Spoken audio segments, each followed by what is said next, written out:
Did you know 1 in 5 Britons will actually take the snails out of their garden and throw them over their neighbor's fence?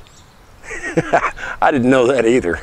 I got a link up on the blog that talks about it from one of the UK papers. Very interesting way of dealing with snails. Myself, I like to go all Wizard of Oz on them with salt. I'm melting! Melting! Oh, what a world! What a world! Of course, if you're a more loving soul, you might just bury a cup of beer in your garden and let them fall in it and die a happy death. Death by beer. What a way to go. Now also over on the blog, I've got a link to a garden planner that you can use online. It's a free online trial. You can actually draw out your garden and drag and drop different vegetables and see how they grow together. It'll tell you what grows good together. It'll also give you planting dates based on, you know, your area of the country, your zone. It's a really neat program, so check that out over at reaganite71.blogspot.com. If you're on a computer, I've got a little link up in the corner for the blog.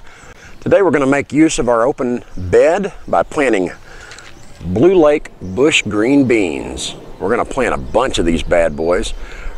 Not complicated at all, quite simple actually. So I'm going to get on that right now.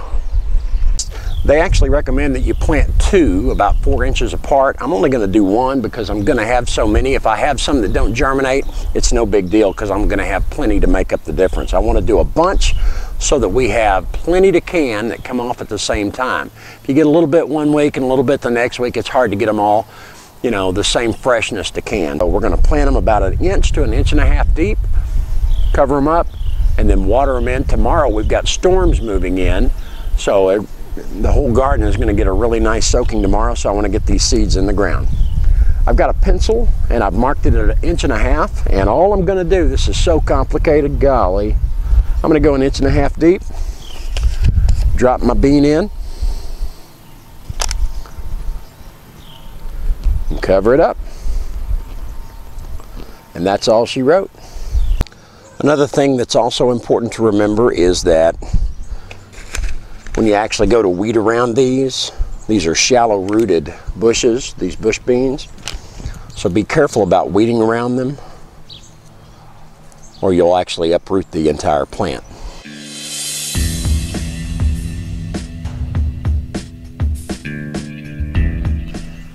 Now that I've got them in the ground, I'm just going to give them all a light soaking with some water. We got good rain coming tomorrow that'll really soak them. About 7 days to germination on these seeds. Now, if you saw my last video, you saw that I have birds that love worms and they also love seeds. So I'm going to keep my seeds that I just put in the ground safe with my shade cloth / frost blanket / germination blanket. It still allows light and air and water to pass through it, but it'll keep the birds from pecking at the seeds.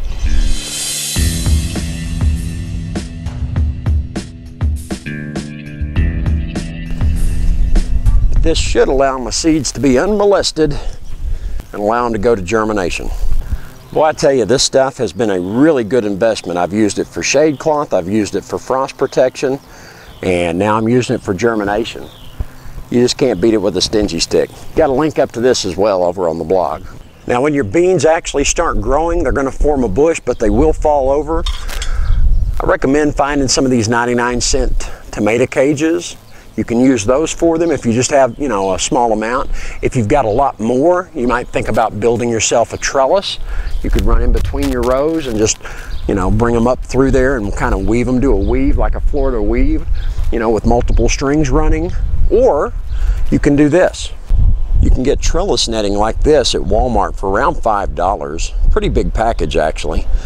Run it between a couple of posts and then just weave it through that. Now the nice thing about the Walmart netting is it's already tied up, you just have to secure it. This is the metal conduit trellises I made a couple of years ago. I've got a nice video on how to make these.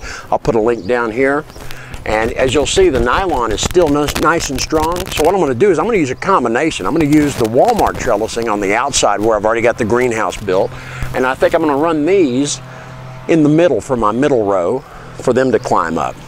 Or I can weave them up. They won't actually climb, they don't have tendrils or anything like that, but I can weave them and keep them upright that way. Or I might use the tomato cages, I haven't quite decided yet. So just keep these different things in mind as you plan how you're going to keep your beans off the ground. And just a quick tomato update now. As you can see, they're very happy, which after multiple 30-degree nights is a very good thing. Sugar peas are going really good over here. The newer seeds that I planted are coming up and they look good. Strawberries are rocking and rolling in their second season. Before the end of the year, they'll fill up this whole bed with runners. We did get our cucumbers in the ground, and boy are they happy. One more thing I've got to show you before you go is our indoor grow room with the radishes. We've been eating on the lettuce so it doesn't look as hot, but you gotta see how the radishes are growing. Wow. Not bad at all. Somebody asked what kind of lighting I'm using. Just a couple of shop lights with the most lumen bulbs I can find. About 1,600 lumens I think these have. 4 of those. I am going to be growing stuff in the wintertime thanks to this. Pretty neat, huh? Guys, this is Reaganite71. Sure appreciate you watching and subscribing.